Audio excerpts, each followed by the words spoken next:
So the first thing to assess is that Hungary is not traditionally a country of immigration. It's much more a country of migration. It has been so for the large part of the 20th century. Let's just remind the big flows of refugees from Hungary during and after the Second World War or after the 1956 revolution. Very few people were coming to Hungary up to 1989, and even after the transition period, Hungary only hosted a large quantity of refugees or economic migrants coming from the former Hungarian territories, so from the neighboring countries. And they were actually ethnic Hungarians, so they were European people speaking the same language of the local Hungarians. So they posed no cultural challenges because they shouldn't be integrated into the Hungarian social life. This is very, very different with this new inflow of migrants, which started as a massive phenomenon last year. Last year, almost 50,000 people entered, mostly illegally, Hungary, coming from different countries of the Middle East, of Eastern Asia, and also from Kosovo. This year, the inflow from Kosovo almost disappeared, and starting from June, July, the inflow of people coming from Syria, Afghanistan, Pakistan, Iraq, and Bangladesh dramatically increased, and today we have reached the outstanding figure of 200,000 people entering illegally Hungary, mostly from Serbia, along the so-called Balkan route, which starts from Turkey and then Greece, Macedonia, Serbia, Hungary. Of course, most of these people, 99% of them, don't want to stay in Hungary. Their goal is to reach the northern European countries, so Germany, but also Denmark, Sweden, or Norway. So Hungary is regarded as a mere transit country, and this was also the reason for many misunderstandings at the level of European policy, because Hungary didn't understand very well what it was supposed to do, to let them pass, but it also meant breaking the rules of Schengen and Dublin III, because these people shouldn't be entitled to cross the Hungarian-Austrian border, so to enter another EU country after being registered in Hungary, or to stop them because they didn't want to stay in Hungary, and this created a big security problem because they didn't want to stay in the Hungarian camps. They simply wanted to cross the country. And what we see now, after a harsh new Hungarian law on illegal migration came into force tonight, we see that a new situation is ongoing at the Serbian-Hungarian border. Now, the Hungarians don't let these people pass, and they are going to be trapped in a strip of kind of no man's land between the two countries, which is also a very unfortunate situation, and I'm sure that this is going to be to create great humanitarian and political problems. So Hungarian stance towards the refugee question was very negative, but not only, partly because of the vision of the Prime Minister, who is visioning a Christian or a Europe or a community of European values, who could be at risk with a too massive inflow of people coming from the Middle East, especially if they are Muslims. But there is also a much more practical reason that Hungary shouldn't be targeted by this phenomenon, because all these people, or 99% of them, are willing to reach not a European country as such, but they are willing to go specifically to Germany or to some other country. So they are not only seeking asylum from a war situation, they are also seeking a new country, a new mother country, and they are also looking for a better life.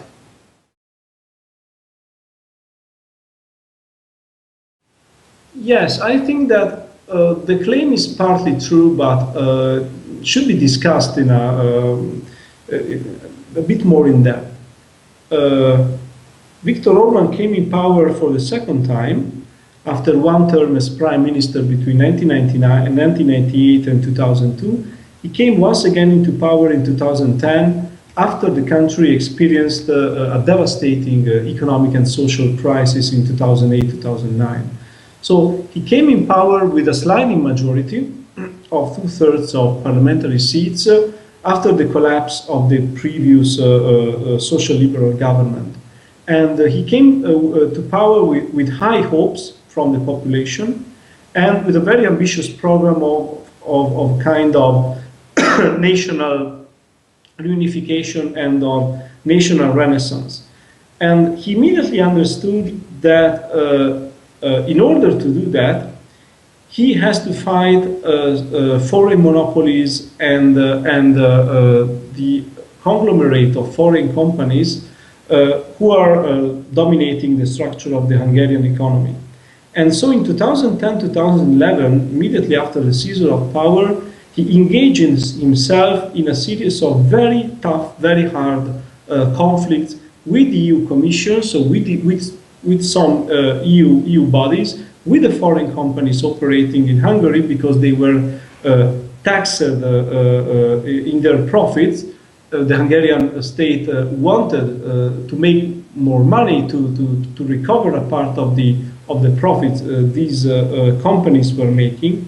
And the other step, which was very widely contested, was the so-called media law, which came in force in 2011, January 2011.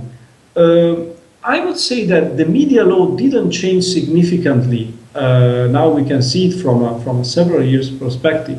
Didn't change significantly as such the panorama of the Hungarian media. It was much more significant from my point of view the complete seizure of power of the public television, which is now a kind of megaphone of the Hungarian government. And this is not so terrible because in many countries the public television is kind of owned by the ruling party, so it's not a big surprise. The point is that the Hungarian television, the public television, although receives now a huge amount of public money, is seen by very, very few persons, just because it is regarded as too pro-governative, while the other independent or oppositional media were condemned to a kind of economic starvation through the cut of incomes from, for example, from publicity. So this is the biggest problem, that the Hungarian media experienced a very serious cut of quantity, of quality, and this is not only due to the law. The problem is not what are you telling, but how many people are you going to reach with your message.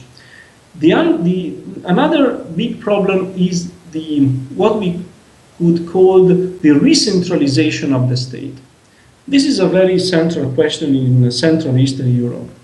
During the transition, economic and social transition of the 1990s, a very widespread view was that the state should be reduced to the minimum size in order to make society work better. It also meant a large program of privatization. It also meant cutting social expenditure and so on.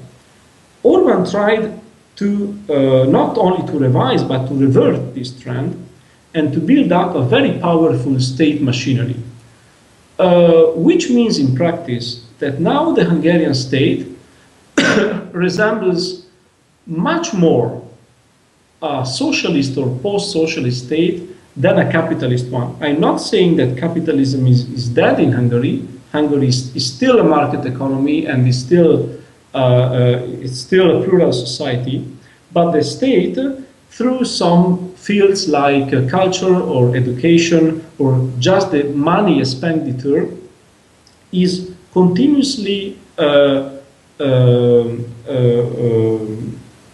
growing and expanding at the expense of civil society and of private initiative, which is not good because the Hungarian population was used under the regime of János Kádár of the 1970s and 80s that the state provides them with all kinds of basic needs, and you don't have to think, the state is thinking instead of you.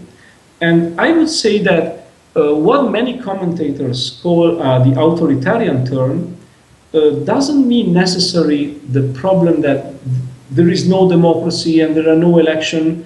Hungary still keeps all the formal attributes of a democracy.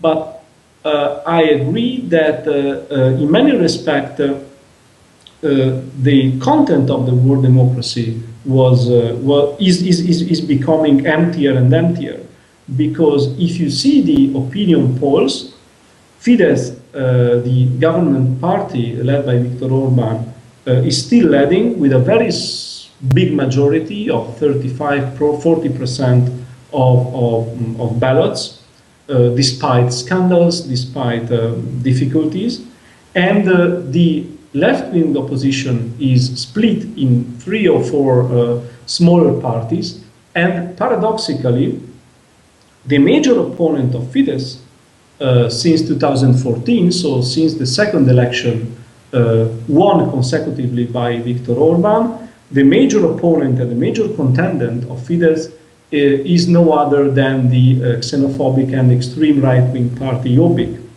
led by Gábor Vona. So now, when we see the public mood in Hungary, we have to see that 60% of the population who is going to vote probably is supporting either Fidesz or Jobbik.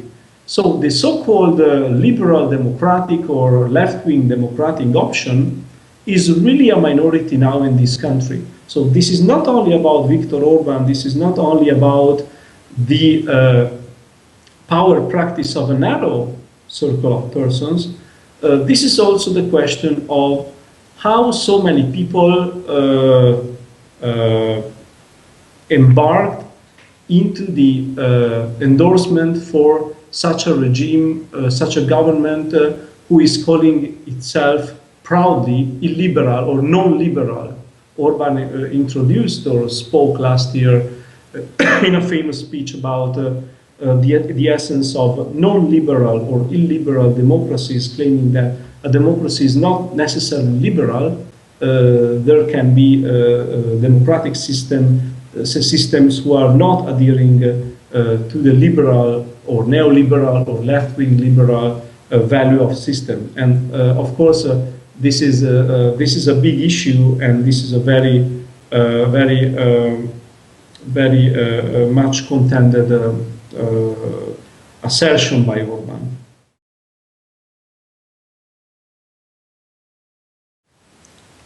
Even if I'm not an economic thinker and I'm not an economic historian, I would say from the data I can see, from the analysis I can read, that from a macro point of view, from a macroeconomic point of view, the overall situation of the Hungarian economy is now really better than 4 or 5 years ago. Hungary in 2010 was still recovering from a very big economic blow, from a recession lasting 3 or 4 years. Now Hungary is growing around 3–3.5% a year, which is not so much compared to other emerging countries, but is remarkable compared to the rest of Europe. I would say that the problem of the Hungarian economy are structural. The first structural problem, which cannot be really changed by the change of government, and this is why I call it structural, is the very important weight of the export. Hungary is an open economy and a very much export-oriented economy. In practical terms, it means that 10 or 12 companies who are basically foreign-owned companies, for example, the car producers, just to make some names, Mercedes, Opel, or Audi, they all have big plants in some parts of Hungary. Only these 10 companies are doing the around one third of the Hungarian export production. The Hungarian economy is led by the export. This export almost exclusively goes, despite all attempts made by Orban to expand the range of the Hungarian economy to make an opening to the east. 3/4 of the whole export output is still going to the EU countries. So Hungary is very heavily dependent on the conjuncture, for example, of the German economy. If the German economy goes well or goes fairly well, Hungary is doing well. If the German economy suffers a blow or has some problems, the Hungarian economy immediately feels it. The other problem is now the lack of skilled labor work. The relationship of Hungary is so strange and from some point of view so negative towards the migrants, towards the refugees, also because a large part of the Hungarian population, we are talking now about 600,000 people. Hungary is a country of barely 10 million people. So 6% of the whole population is actually abroad, is working abroad, mainly in Germany, in the UK, and in Austria. These are the three major countries of immigration. And especially young, skilled persons are still going to work abroad. It means that the Hungarian salaries and the Hungarian workplaces are no more competitive for many people. So there is a gap in Hungary, not only Hungary, but in Hungary we can feel it very, very, very, very hard. There is a gap between the self-perception of being part of a middle class and the actual opportunity of becoming truly part of a middle class of property, which means to have your own house or your own flat, to buy a car, to afford to do some holidays, to afford to have a private health insurance because the public health system is getting worse and worse. And this is a big problem because prices in Hungary are almost the same as in Austria or Germany. There is a difference of maybe 10, 15, 20%, while the salaries are half or even 1/3, 1/4 of the Austrians or the German ones. And this gap is continuously widening. And this is what Orban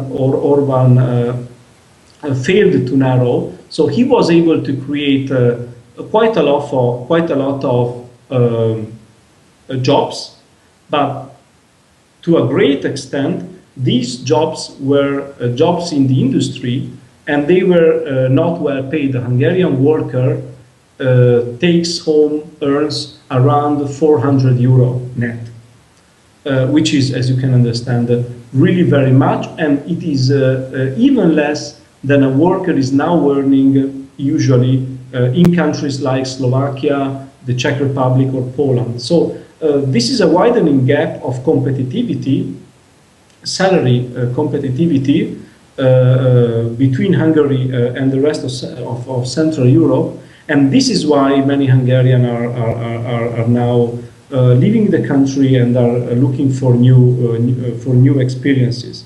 And this is also a big problem for the Hungarian economy. And the other problem is the social integration of the Roma minority. Hungary has a large Roma minority of 800,000 people. All of them are born in Hungary. They are Hungarian and European citizens by born. Their social integration is very partial and very scarce in many cases. They are mostly undereducated, they are mostly unskilled, many of them are unemployed or are now recently used as very cheap labor force in the framework of a public work system. But these are not proper workplaces. The state is just employing these people, paying them around 170, 180 euro a month to do some kind of public or community work. But this is not really the solution. So this is the situation of Hungary. So from a macro point of view, you have much better data than 3 or 4 years ago, but the perspectives are not necessarily optimistic, because we have to remind that for the most part, the investments Hungary can do in infrastructure, for example, or even public buildings, are linked to the EU funding. So if the EU funding would miss, Hungary wouldn't be able to develop.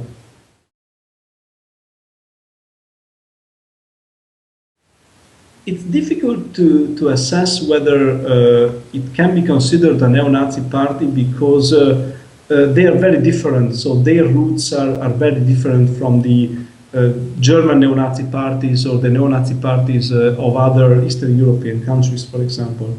But to be sure, they are very right-wing, they are very extremistic from some points of view. Even, I have to say, no major acts of physical violence can be linked to them. So they are not physically violent, but their language and their attitude towards the foreigners, towards the Jews, to a certain extent toward the gypsies, all these are really worrying. How strong is Jobbik?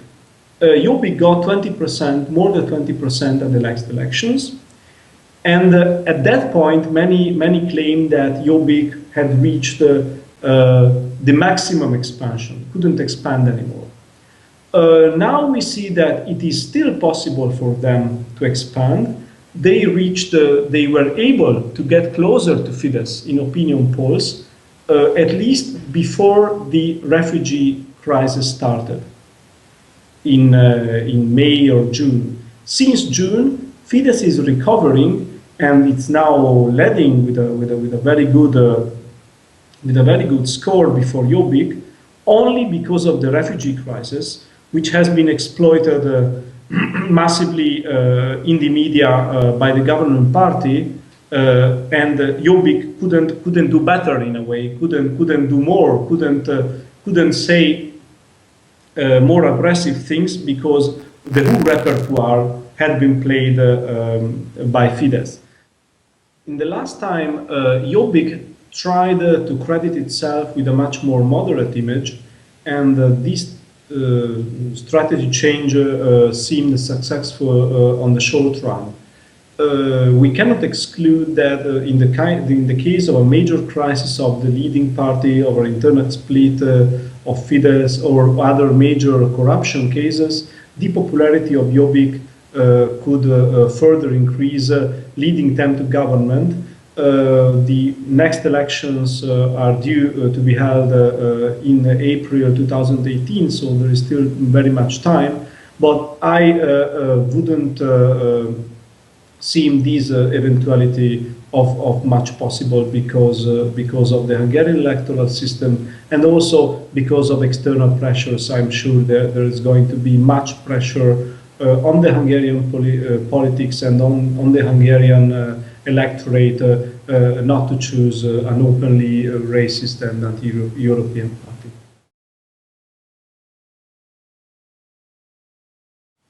Well, I would tend to exclude it, because if we look at how much Hungary is dependent on EU funding for what it concerns the development of the economy, infrastructures, public works, I would say that Hungary desperately needs the European money and the support of the European Union to further develop.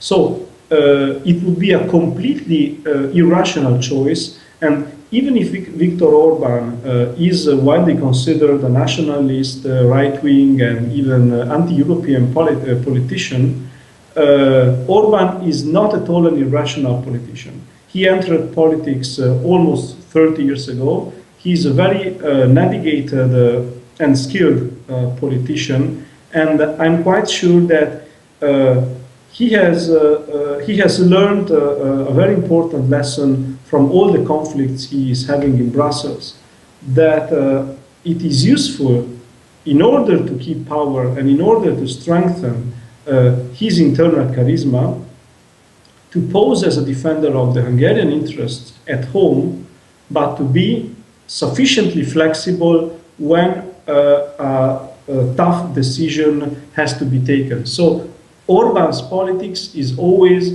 2 steps ahead, 1 step back.